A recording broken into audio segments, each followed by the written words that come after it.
가까이 계신 분들과 인사하겠습니다. 하나님이 함께 하십니다. 고백하겠습니다. 한 번 더 인사하실 때 행복한 명절 되세요. 고백하겠습니다. 아멘이시죠? 하나님이 함께 하심으로 정말 행복이 있는, 기쁨과 즐거움이 있는 그런 명절 되시길 축복합니다. 네. 벌써 한 달 전인 것 같습니다. 한 달이나 지났더라고요. 한 달 전에 끝난 2024년도 파리 올림픽에서 전 세계적으로 아주 논란이 되었던, 시끄러운 이슈가 되었던 한 사건이 있습니다. 한 종목의 사건인데요. 어떤 종목일까요? 혹시 아십니까? 여자 복싱 경기였습니다. 여자 선수들의 복싱 경기였는데요. 알제리 출신의 복싱 선수 이만 칼리프와 이탈리아 출신의 복싱 선수 안젤리나 카리니라는 선수가 66kg, 16강에서 만났는데, 근데 이 경기가 46초 만에 끝나고 말았습니다. 두 선수가 맞서 싸우는데 시작하자마자 40여 초 만에 끝나버리는 것이죠. 왜 그랬을까요?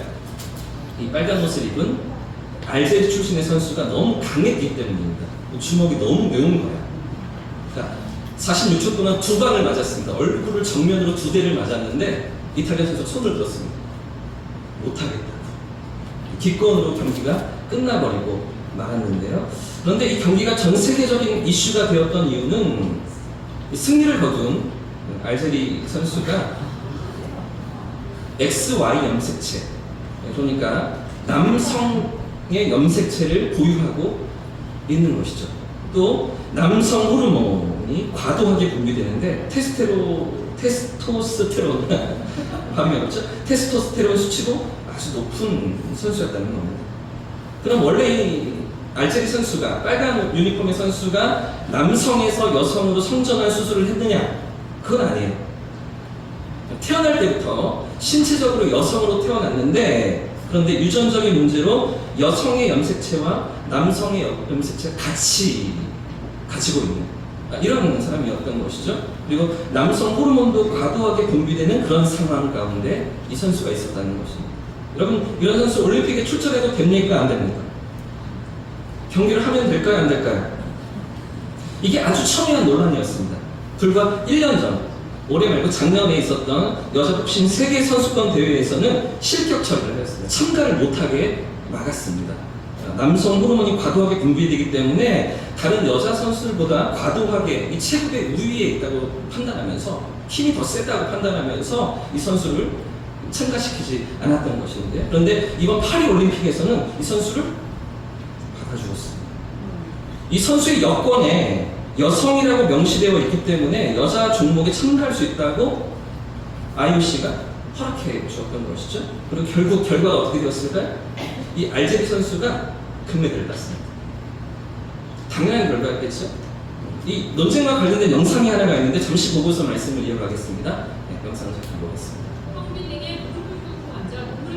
46주 지나도 못한다는 96kg 여자 복싱에서 불과 46초 만에 판정패를 당한 이탈리아 안젤라 카리니의 모습입니다.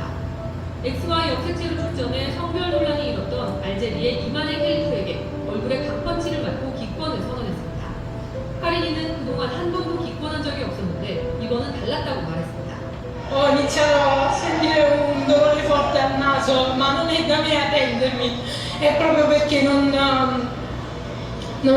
riuscivo e quindi 다만 헬리프의 출전이 불공정하다고 느끼냐는 질문에는 제가 판단할 수 있는 문제가 아니고 내 할 일을 했을 뿐이라고 말을 하고 있습니다. 이만희 헬리프는 지난해 국제복싱협회 세계선수권 대회에서는 테스토스테론 수치가 너무 높다는 등의 이유로 실격 처리했던 선수입니다. What you see today is an end-state result of ineligibility as far as our constitution is concerned. 하지만 국제올림픽위원회는 염색체나 테스토스테론 검사에 따른 성별 기준은 포용과 공정성 부장에 어긋난다는 입장입니다. Testosterone is not a perfect test. Many women can have testosterone which is in what would be called male levels and still be women and still compete as well. 한국 시간으로 오늘 밤에는 올림픽에 출전한 또 다른 XY 염색체 여자 복싱 대만 선수도 똑같은 경우가 있었다고 다른 체급에서. 여기까지 보겠습니다. 여러분 생각이 어떠십니까? 이런 알제리 선수 여자 경기에 나가도 되겠습니까? 안 되겠습니까? 말씀을 못 하시네요. 여자야 남자야? 생물학적인 문제가 좀 있는 선수잖아요. 사람마다 판단이 다를 것입니다. IBA 세계 복싱 연맹은 이 선수는 여자 경기 나가면 안 된다라고 판정을 내렸고, IOC 올림픽 위원회는 괜찮다. 여성이 성별이 그러니 자격을 주어야 된다라고 이렇게 판단한 것인데요. 이것에 대해서 사람마다 다 생각이 다를 것입니다. 판단이 다를 건데, 오늘 본문에도 보시면 사도행전 14장 말씀에 이런 논란이 일어날 만한 대목이 등장하고 있습니다. 어떤 대목일까요? 오늘 방금 우리가 읽었던 사도행전 14장 1절부터 7절까지의 말씀에 그런 자격 논란이 일어날 만한 부분이 기록되고 있는 것인데요. 바로 사도라는 부분입니다. 사도. 여러분, 방금 읽었던 1절 말씀을 보시면 이에 이고니움에서 어떻게 해요? 누굽니까? 두 사도죠. 자, 3절 말씀에도 보시면 두 사도 이렇게 시작하고 있습니다. 또 4절 말씀에도 보시면 두 사도를 따르는 자도 있더라 이렇게 기록하고 있는데요. 여러분, 그런데 문제는 오늘 본문이 기록하고 있는 두 사람 사도가 맞습니까? 과연 사도일까요? 사도라는 자격을 가진 사람들일까요? 물론 이제 정답은 사도 맞습니다. 성경이 말하고 있으니까, 성경이 이렇게 기록하고 있으니까 그대로 우리는 성경의 권위를 받아들이고 성령의 감동하신 말씀으로 받아들이면서 사도 맞죠. 그런데 왜 사도인가 하는 겁니다. 어떻게 바울과 바나바가 사도인가 하는 문제인데, 이 부분에 대해서 많은 논란이 있었습니다. 성경학자들도 어떻게 이 두 사람이 사도일 수가 있는가, 왜 누가는 사도행전을 기록하면서 두 사람을 사도라고 말하고 있는가, 이런 논쟁이 오랫동안 있어 왔었는데, 왜 그러냐면 원래 사도가 누구입니까? 원래 사도는 예수님의 12제자입니다. 예수님이 공생의 3년 반 동안 예수님 곁에 있었고 예수님과 함께 먹고 자고 지냈던, 훈련받았던 12명의 제자들을 사도라고 부르거든요. 그런데 이런 제자들이, 12명의 제자들이 언제부터 사도라고 불려지는가 하면 예수님의 부활하심과 승천하심을 보고요, 예수님께서 무덤에서 부활하시고 하늘로 올라가시는 모습을 보고, 그리고 성령의 능력으로 그 예수님에 대한 복음을 증거하는 역할로 보내심을 받았을 때, 그러니까 제자로 예수님과 함께 생활하고 지내는 그 정도에서 끝나지 않고 이제 세상 가운데 보내심을 받았을 때, 그때 이 제자들이 12명이 사도라고 불려지기 시작합니다. 그래서 여러분, 사도라는 단어의 의미를 사전에서 찾아보니까 이렇게 되어 있더라고요. 어떤 임무를 부여받고 파견된 사람, 어떤 임무를 부여받고서 파견된 사람을 사도라고 한다는 거죠. 다른 단어로 뭐 사자, 사신, 이런 표현들이 있습니다. 그러니까 어떤 역할 때문에 보내심을 받은 사람이 사도인데요. 하지만 성경이 말하는 사도라는 단어에는 조금 더 다른 뜻이 있습니다. 사도를 의미하는 헬라어 아포스톨로스는 그저 사신, 사절단, 이 정도의 표현이 아니라 예수님과 함께 했던 사람들, 그리고 예수님의 보내심을 받은 사람들이라는 표현이 그 안에 사도라는 단어에 담겨있기 때문입니다. 그러니까 하나님이신 성자 예수님께서 사람의 몸을 입고 성육신하셔서 이 땅에 계실 동안에 그분 곁에 함께 있으며 그분을 만났고 그분의 가르침을 배웠고 또 보내심을 받았던 이 12명에게만 사도라는 직분이 주어졌는데, 자, 그런데 오늘 본문 사도행전 14장의 문제가 무엇입니까? 그 12제자가 아닌 바울과 바나바를 향해서 두 사도라고 부르고 있는 거죠. 그들을 향해서도 아포스톨로스, 사도라고 말하고 있는 것입니다. 여러분, 이 바울은요, 사도행전 7장에 처음 등장하잖아요. 스데반 집사님 순교할 때 등장하는 사울의 이야기가 이제 나중에 바울로 이름이 바뀌지만, 예수님의 공생의 기간 동안에 예수님을 만난 적이 없습니다. 바나바도 물론입니다. 예수님을 따라다녔던 그 무리 가운데 있지 않았어요. 그랬다면 사울이 그 스데반을 죽이는데 가담하지 않았었겠죠? 그 12제자이지 않을 뿐 아니라 그 정도에서 끝나지 않고 예수님을 따르는 무리 속에도 있지 않았던 그런 바울이었고 또 바나바인데, 그런데 왜 사도라고 본문에서 부르고 있는가? 여러분, 이유가 무엇일까요? 무엇 때문에 12제자가 아니라 이 바울과 바나바를 향하여서도 사도라는 직분을 사용하고 있을까요? 어떤 의미에서 이렇게 오늘 14장에 이렇게 표현하고 있는 것입니까? 이렇게 따라해보겠습니다. 사도는 사도는 부르심을 받고 보내심을 받은 사람이다. 그렇습니다. 사도는 부르심을 받고 보내심을 받은 사람이기 때문에 누구에게? 예수님에게, 주님에게 부르심을 받고 보내심을 받은 사람들이 사도인데요. 예수님의 12제자가 그러했죠. 갈릴리 바닷가에서 물고기를 잡다가 부르심을 받았습니다. 마태 같은 경우에는 세관에 앉아있을 때 세금을 걷다가 예수님의 부르심을 받았죠. 그리고 그렇게 부르심을 받은 제자들이 예수님께로부터 어떤 사명을 또 받게 됩니까? 3년 반 동안의 공생이가 다 지나고 오순절 성령 강림을 약속하시면서 예수님께서 이렇게 약속하셨습니다. 성령의 능력을 받아서 내 증인이 되라 이렇게 말씀하시는데요. 사도행전 1장 8절 말씀에 이렇게 예수님께서 명령하시죠. 같이 한번 읽어보겠습니다. 시작. 오직 성령이 너희에게 임하시니라. 너희가 권능을 받고 예루살렘과 온 유대와 사마리아와 땅끝까지 이르러 무엇이 된다고요? 예수님의 증인이 된다고요. 누가요? 누가요? 너희가 누구예요? 12제자예요. 3년 반 동안 예수님을 따랐던 12명의 너희가 내 증인이 될 거야.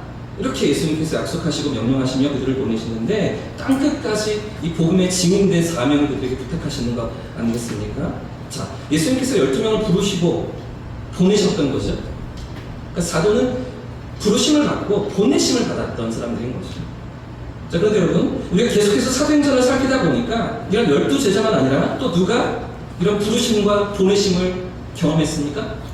누구에게 이런 보내심과 부르심과 보내심이 경험되고 있는 것입니까? 이 바울과 바나바입니다. 여러분 보십시오. 먼저 바울은요, 사도행전 9장에서 예수 믿는 사람들 잡아 죽이려고 쫓아가다가 다메섹으로 가다가 그 길 위에서 강한 빛으로 찾아오신 예수님을 만나게 됩니다.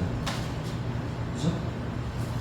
스데반을 죽이는데 가담했었고 전혀 다른 길로 걸어가던 그런 인생이었는데 그 인생에 찾아와 주시고 만나 주시고 그 인생을 부르시는 예수님을 만났던 사건이 사도행전 9장인 것이죠. 그리고 그에게 맡기신 사명이 무엇입니까? 바울을 그렇게 부르셔서 그에게 맡기신 주님의 뜻이 무엇이었습니까? 사도행전 9장 15절에 보면 이렇게 기록하고 있는데요. 주께서 이르시되 가라라고 하시면 지금 다메섹에 살던 아나니아라는 선지자를 보내시는 건데요. 아나니아에게 주께서 이르시되 가라, 너 가라. 이 사람은 바울은요, 그죠? 원래는 사울이었죠. 바울은 내 이름을 누구에게? 이방인들에게 그리고 임금들에게 또 이스라엘 자손들에게 전하기 위하여 어떻게 해요? 택한 나의 그릇이다. 택하셨죠. 하나님이 바울을 택하셨습니다. 그리고 부르셨습니다. 뿐만 아니라 그 택하신 이유가 뭐라고요? 이방인과 임금들과 이스라엘 자손들에게 증거하도록 하기 위해서 나의 이름을, 예수의 이름을 증언하도록 하기 위해서 부르시고, 그죠? 보내시기 위해서 부르셨다라는 이야기를 지금 하시는 건데요. 그러니까 여러분, 바울이 사도입니까? 사도가 아닙니까? 바울에게 부르심과 보내심이 있습니까? 없습니까? 있는 거죠. 분명한 주님의 뜻이 바울의 삶 가운데 부르심이 있었고 보내심이 있는, 사명이 있는 그런 삶. 그러니까 바울도 사도인 거죠. 그럼 바나바는 어떻습니까? 바나바. 오늘 본문에 등장한 두 사람 가운데 한 사람이 바나바인데 바나바에게도 이런 부르심과 보내심이 있을까요? 없을까요? 있습니다. 바나바가 처음 등장하는 사도행전 4장 말씀을 보시면 자기 밭을 다 팔아서 예루살렘 교회 성도들의 어려움을 돕습니다.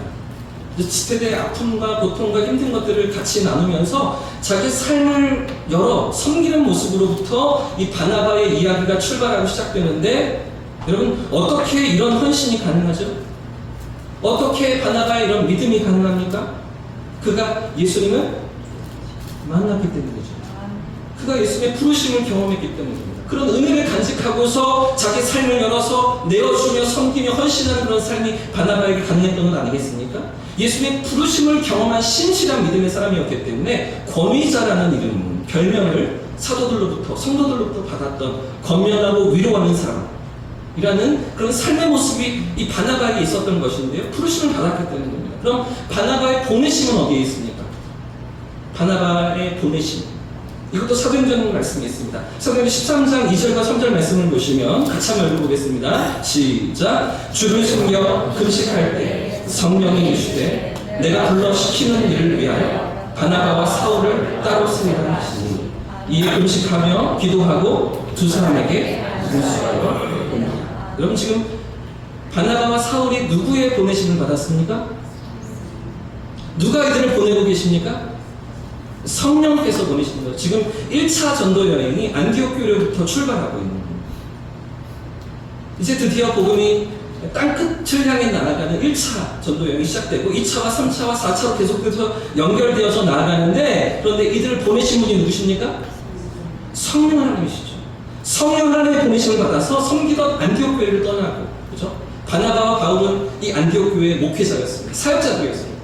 그런데도 불구하고 선교사로 이들을 파송하는, 사실은 이 모든 과정 가운데 성령의 인도하심이 있었고 성령의 보내심이 있었던 것 아니겠습니까? 사랑하는 여러분, 오늘 이 대목을 우리가 왜 이렇게 자세히 살펴보고 있는가 하면, 오늘 이 시대에도 부르심을 받고 보내심을 받은 사람들이 있기 때문에, 주님의 부르심을 받고서 그 부르심을 받을 때 주님의 뜻하신 바가 있어 보내심을 받은 그런 사람들이 있는 것이죠. 여러분 누구일까요? 예수님의 12제자 사도들입니다. 바울과 바나바, 그들 역시 사도들입니다. 그런가 하면 오늘 이 시대에 부르심을 받고 보내심을 받은 사람들이 누구입니까? 저와 여러분들입니다.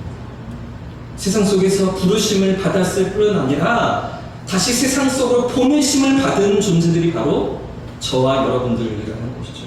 여러분, 이 사실을 아는 게 너무나 중요합니다. 이 사실을 아는 사람과 모르는 사람은 삶의 모습이 너무나 다르기 때문이죠. 천지 차이이기 때문입니다. 전혀 다른 삶의 방향으로 인생을 살아가기 때문인데요. 여러분, 우리 인생에 있어서 가장 중요한 것이 무엇입니까? 여러분의 삶에 있어서 가장 중요한 것이 무엇입니까? 갑자기 물어보니까 뭘까 하고서 내 인생에 있어서 가장, 이거 없으면 내가 못 산다, 이거 없으면 내가 살아도 사는 게 아니다. 어떤 걸까요? 돈입니까? 성공입니까? 명예입니까? 내 위치, 자리입니까? 어떤 게 내 삶에 내 목숨과도 바꿀 수 없는, 왜 내가 살고 있는가 하는 거죠. 왜 내가 세상에 존재하는가 하는 겁니다. 다른 말로 바꾸면 사명이라고 하는데요.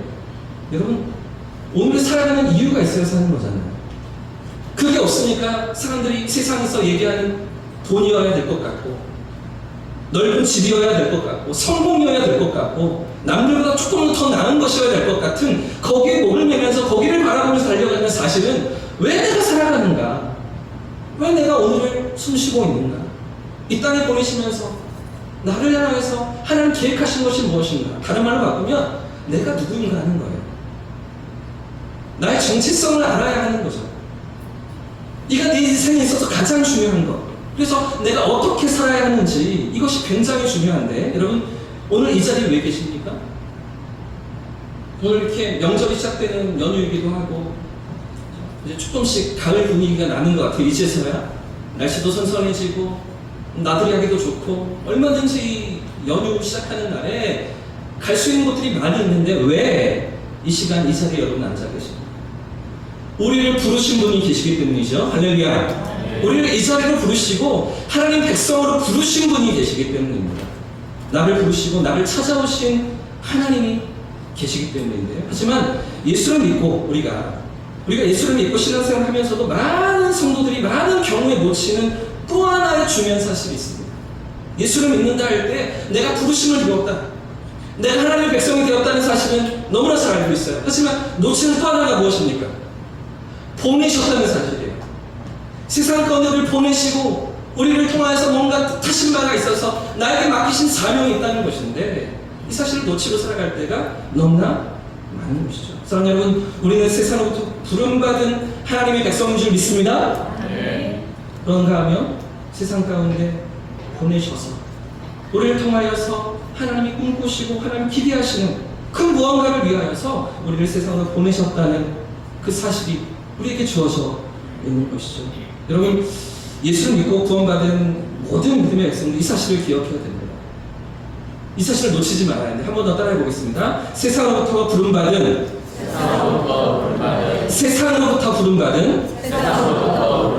하나님의 백성, 세상으로 보냄받은 그리스도의 제자. 그게 누굽니까? 그게 누구예요? 우리를 그렇게 삼으셨어요. 그렇게 부르시고 그렇게 보내신 거죠. 여러분, 왜 우리가 세상에서 정직하게 살아갑니까? 왜 세상은 다 자기 마음대로 사는데 속이기도 하고 빼앗기도 하고 다 자기 욕심을 쫓아 살아가는데, 그런데 왜 우리는 정직하고 진실하고 겸손하며 사랑하며 용납하고 용서하며 이런 자비를 베풀어야 하는 것입니까? 그렇게 살도록 부르심을 받았기 때문에, 그렇게 살아가라고 세상 속으로 보내심을 받았기 때문이죠. 여러분, 이 사실을 기억하는 저와 성도님들 되시길 축복합니다. 부르심과 보내심, 그 앞에 나의 삶이 있음을 기억하며 살아가는 우리의 삶이기를 축복합니다. 여러분, 이번 연휴도 마찬가지입니다. 이제 오늘 오후든 내일이든 친지들을 만나시겠죠? 오랜만에 반가운 가족들을 만나시겠죠? 만나시면 보통 어떤 시간들을 가지십니까? 오랜만에 형제들 만나시고 가족들, 친지들 만나시면 어떤 시간을 가지십니까? 하시는 분들이 있더라고요. 저는 윷놀이도 하고요. 하다 보면 싸워요. 하다 보면 다툼이 생겨요. 즐겁게 만나고 기대하는 마음으로 만났는데 안 좋은 감정으로 싸우고, 그렇죠? 상처가 되고 아픔이 되어서 헤어질 때가 참 많지 않습니까? 하다 보면, 그렇죠? 가정에 대한 문제에 대한 얘기가 나오고, 집안에 대한 이야기가 나오고, 그렇죠? 좀 부모님을 모시는 문제에 대한 얘기가 나오면서 어려운 이야기들이 오고 할 때 감정이 조금 붉어지고 상처가 되고 다툼이 되고 그런 일들을 경험하지 않으십니까? 저희 집 이야기는 아닙니다. 여러분, 이 연휴를 지나시면서 부름받은 하나님의 백성, 보냄받은 그리스도의 제자라는 사실을 기억하면서 은혜가 우리의 삶을 통해서 흘러가는 복된 추석 명절이 되시기를 예수님 이름으로 축복합니다. 그렇게 살아내는 저와 여러분의 삶이길 축복합니다. 자, 그런가 또 하나 오늘 본문이 가르쳐주는 두 번째 중요한 사실이 있는데요. 한 번 더 따라해 보겠습니다. 사도는 성령의 인도하심을 따라 산다. 두 사도가 성령의 인도하심을 따라가고 있는 장면인데요. 좀 전에 우리가 살펴봤던 말씀을 생각해 보면 오늘 우리도 성령의 인도하심을 따라가야 된다는 거죠. 사도는, 예수님의 제자들은, 두 사도는, 그렇죠? 오늘 우리는 성령의 인도하심을 따라야 한다는 건데요. 부르심을 받았기 때문입니다. 보내심을 또 받았기 때문입니다. 근데 보내실 때 어떻게 보내셨어요? 오직 성령이 너희에게 임하시면 너희가 권능을 받는다. 그 권능 가운데 쓰임 받는다. 내 힘으로 살아가는 게 아닙니다. 보내실 때 그저 보내시지 않으시고 성령으로 우리와 함께 하시면서 성령의 권능을 약속하시면서 우리를 보내셨는데요. 오늘 본문 1절과 2절, 3절까지 말씀을 같이 한번 읽어보겠습니다. 오늘 본문입니다. 시작. 이에 이고니온에서 두 사도가 함께 유대인의 회당에 들어가 말하니 유대와 헬라의 허다한 무리가 믿더라. 그러나 순종하니 아다는 유대인들이 이방인의 마음을 선동하여 형제들에게 악감을 품게 하거늘 두 사도가 오래 있어 주를 힘입어 담대히 힘하니 표적과 기사를 행하게 하여 자기의 은혜의 말씀을 증언하게 되시니. 아멘. 오늘 보면 이 14장 말씀은 우리가 지난주일까지 살펴봤던 것처럼 이제 안티옥 교회 파송을 받고 시작된 1차 전도 여행이 이제 가장 먼저 그 바나바의 고향이었던 구구로 섬을 방문했었죠. 구구 섬에 도착해서 그 섬을 관통하면서 걸어내고 그리고 복음을 증거하는 그런 가운데 이 섬을 지나와 그리고서 위로 더베라는 항구로 올라가면서 내륙으로 다시 향하게 되는데 이 항구에서 이제 아나톨리아 산맥이라는 아주 해발 2,000m가 넘는 만년설과 빙하로 덮여있는 그 산을 넘어서 비시디아 안디옥으로 올라가죠. 자, 그리고 비시디아 안디옥에서 이제 이고니온으로 향하는 사도행전 13장까지가 비시디아 안디옥에서의 사역이었고요. 14장 오늘 말씀이 이제 이고니온이라는 이런 지역에서의 복음을 증거하는 장면들인데 이 도시들이 다 지금은 터키에 속해 있는 그런 지역들입니다. 이 지역들에 복음을 전하면서 1차 전도 여행이 이어져 가게 되는데요. 자, 그렇게 찾아간 13장의 비시디아 안디옥 먼저 생각해 보십시오. 지난주까지 살펴보았던 비시디아 안디옥에서 사람들의 반응이 어떠했었습니까? 기억나십니까? 복음을 들은, 회당에 들어가서 복음을 전하였는데 그 복음을 들었던 사람들의 반응이 어떻게 나타났죠? 복음을 받아들이고 믿는 사람들이 있는가 하면 거절하고 배척하는 사람들도 있었죠. 두 가지 반응이 동일하게 나타났습니다. 이 복음 앞에서 또다시 들려달라, 다음 안식일에도 들려달라 하는 사람들이 있었는가 하면 이 복음을 전혀 듣기가 싫어서 이들을 막 핍박하고 박해하면서 괴롭게 하는 그런 사람들도 있었는데요. 자, 오늘 본문 위에 13장, 50장 말씀을 잠깐 한번 더 보십시오. 지난주에 살폈던 말씀인데 50장 말씀 제가 읽겠습니다. 이게 유대인들이, 시기하고 질투하는 유대인들이 경건한 귀부인들과 그 신의 유력자들을 어떻게 선동하죠. 선동해서 바울과 바나바를 박해하도록, 핍박하도록 해서 그 지역에서 어떻게 내쫓아냅니다. 그들을 쫓아버립니다. 그러니까 사람들의 반응이 두 가지였던 거예요. 받아들이고 믿는 사람들이 있는가 하면 대적하고 공격하는 사람들도 있었는데, 그래서 결국 이 바울과 바나바가 피시디아 안디옥에서 어떻게 떠나게 되는가 보십시오. 51절 말씀을 보시면 두 사람이 그들을 향하여, 그 피시디아 안디옥 사람들을 향하여 발에 티끌을 떨어버리고 어디로? 이고니온으로 이제 향해 가는 거죠. 결국 쫓겨나는 겁니다. 복음을 전하다가 이렇게 구박을 받고 핍박을 받고 비난하는 사람들로 인하여서 더 이상 머물지 못하고 오늘 14장 말씀에 기록된 이고니온이라는 동네로 이제 떠나게 되는데, 다시 한번 사진을 보시면 이 이고니온이라는 도시가 보이시죠? 보시면 피시디아 안디옥에서 동남쪽으로 약 160km 정도 떨어져 있는 지역이었습니다. 넓은 평야를 가진 아주 비옥한 도시였는데요. 또 교통의 요충지이기도 해서 농업과 상업이 아주 발달했던 그런 지역이었다고 합니다. 이 이고니온을 찾아간 바울과 바나바는 이전처럼 지금까지 다 그래왔어요. 계속해서 구브로에서도 피시디아 안디옥에서 다 제일 먼저 어디로 찾아갔습니까? 회당으로 찾아갔죠. 그 회당으로 찾아가서 복음을 전했던 것처럼 이고니온에서도 회당으로 찾아가서 복음을 전하게 되는데, 자, 14장 1절 말씀, 아까 읽었던 말씀입니다. 보십시오. 이에 이고니온에서 두 사도가 함께 유대인의 회당에 들어가 말하니, 유대와 헬라의 허다한 무리가 어떻게 해요? 여기서 믿는 사람들이 일어나고 있죠. 회당에서 이들이 전한 복음을 받아들이고 믿는 사람들이 일어나는데, 두 사도가 회당에 들어가서 무슨 말을 했을까요? 이 유대인들 회당에 들어가서 그들이 어떤 이야기를 전했겠습니까? 먼 거리를 달려가서 160km를 걸어가서 그들이 전한 이야기는 당연히 복음이죠. 예수님 이야기를 전했을 것입니다. 예수님의 메시아 되심, 구원자 되심, 예수님의 십자가와 부활을 전했겠죠. 자, 그런데 이 복음 앞에서 사람들의 반응이 어떠했다고요? 유다와 헬라의 허다한 무리가 믿었다는 거죠.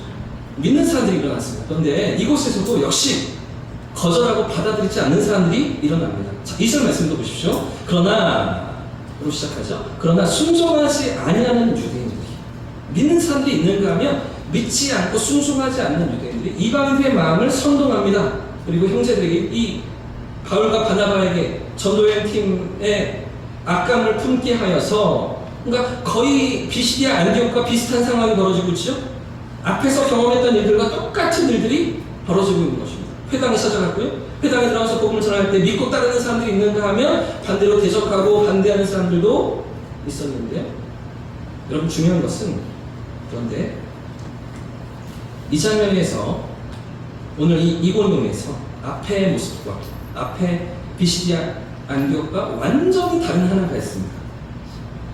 다 똑같아 보이는데, 다 상황이 똑같이 이어지는 것 같은데, 그런데 전혀 다른 하나가 오늘 본문에 있습니다. 어떤 모습일까요? 3절입니다. 3절 같이 한번 읽어보겠습니다. 3절 시작. 두 사도가 오래 있어 주를 힘입어 담대히 말하니 주께서 그들의 손으로 표적과 기사를 행하여 자기 은혜의 말씀을 전하시니. 여러분, 어떤 장면이 피시디아 안디옥과 완전히 다른 모습일까요? 어떤 모습입니까? 잘 보이세요? 오래 있어. 오래 있어. 피시디아 안디옥에서는 냉큼 도망쳐 왔거든요. 핍박하는 사람들이 공격할 때, 대적할 때 바울과 바나바는 바로 이동해 왔거든요. 160km를 걸어서 이고니온으로 향해 왔죠. 자, 그런데 여기서는 어떻게 했습니까? 이고니온에서는 오래 머물고 있습니다. 오래 머물며 복음을 전했던 것입니다. 여러분, 왜 이렇게 하셨을까요? 왜 BCD 안디옥에서는 냉큼 도망쳤는데 왜 이고니온에서는 도망치지 않고 오래 머물며 상당한 기간 동안 사역을 이어갔던 것입니다. 여러분 이 장면이 이해가 되십니까? 여기 이고니온에서도 악한 감정을 가진 사람들이 핍박을 하고 있었잖아요. 그럼 어떤 반응이어야 할까요? 그럼 어떻게 두 사람이 반응해야 합니까? 지난번 BCD 안디옥처럼 두 사도가 빨리 그곳을 떠나니라 이렇게 해야 자연스럽잖아요. 이게 마찬가지의 모습이죠. 자, 그런데 왜 이고니온에서는 오랫동안 있었을까요? 왜 핍박이 있었는데도 불구하고 오래 그들이 머물렀던 것입니까?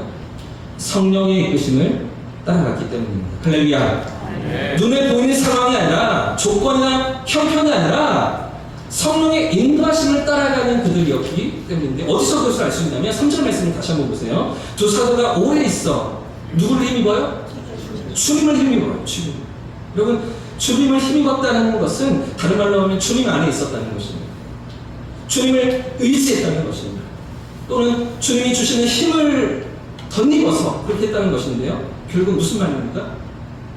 성령의 인도하심을 따라갔다는 것이죠. 자기들의 판단이 아니었습니다. 자기들의 어떤 생각이 아니었습니다. 여기서 이렇게 막 공격하니 빨리 좀 피해서 다른 곳에 가서 전하는 게 효과적이겠다. 이렇게 판단하고 있지 않았다는 것이죠. 주를 힘입어서 주의 인도하심을 따라가면서 성령의 이끄심 앞에서 그렇게 깨어 있으면서 여러분 이 복음 증거의 사명을 감당했던 것 아니겠습니까? 여러분 사실은 피시디아 안디옥에서도 냉큼 도망친 것 같은 피시디아 안디옥에서도 마찬가지였습니다. 사실 그들은 무서워서 핍박이 두려워서 도망친 것이 아니었던 것이죠. 왜 그렇습니까? 만약에 무서워서 도망친 거라면 다시 갈까요? 안 갈까요? 피시디아 안디옥을 돌아갈까요? 안 갈까요? 지도를 다시 보시면 1차 전도여행이 끝날 때 다시 안디옥으로 돌아갈 때 이곳을 다시 한번 방문합니다. 다시 거쳐서 지나갑니다. 왔던 그 길로 다시 돌아서 가는 그런 이 1차 전도여행 팀의 모습인데요. 여러분 무서워서 도망쳤다면 다시 가지 않았겠죠. 핍박이 두려워서 그렇게 도망쳐 온 것이라면 다시 방문할 이유가 없는 것입니다. 누굴 따라갔어요? 누굴 따라 나아갔던 것입니까?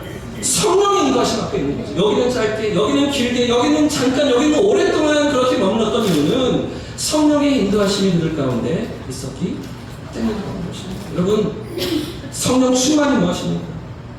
성령 충만함이 무엇입니까? 내가 성령 충만해. 내가 믿음이 충만해. 내가 은혜가 충만해. 이것이 무엇입니까? 성령의 인도하심 앞에 깨어있는 것이죠. 성령의 인도하심 앞에 깨어서 살아가는 것, 그것이 성령 충만이고 그것이 믿음이 좋은 것이고 그것이 은혜로 충만한 삶의 모습이 아니겠습니까? 사랑하는 여러분, 내 생각이 아니라 내 판단과 내 뜻이 아니라 성령의 이끄심을 따라 살아가는 저와 성령 되시길 축복합니다. 부르심을 받고 보내심을 받은 사람들은 이 성령 충만을 가지고 살아가는 것이죠. 성령이 주시는 능력으로 성령의 인도하심을 따라서 성령이 붙드시는 그 삶의 현장에서 성령과 함께 살아가는 삶이 믿음의 삶이라고 오늘 본문이 말해주고 있는 것입니다. 여러분, 우리의 믿음 생활은 나 혼자 살지 않습니다. 주일에는 예배를 드리는 것 같고 교회를 나오는 것 같지만 일상은 일주일 동안의 삶은 나 혼자 살아가는 그런 삶을 믿음이라고 절대 성경이 얘기하지 않습니다. 믿음은 하나님이 기뻐하시는 삶의 모습을 성령의 인도하심을 따라가는 것이죠. 성령과 동행하면서 날마다 인도하심을 바라보는 그런 삶을 믿음이라고 성경이 말하는 것인데요. 그래서 여러분, 오늘의 삶이 이렇게 성령으로 충만할 수 있기를 축복합니다. 부르심과 보내심을 기억하면서 그 삶을 살아내기 위해 성령의 인도하심을 성령의 이끄심 앞에 날마다 깨어있는 저와 우리 성도님 되시기를 예수님의 이름으로 축복합니다.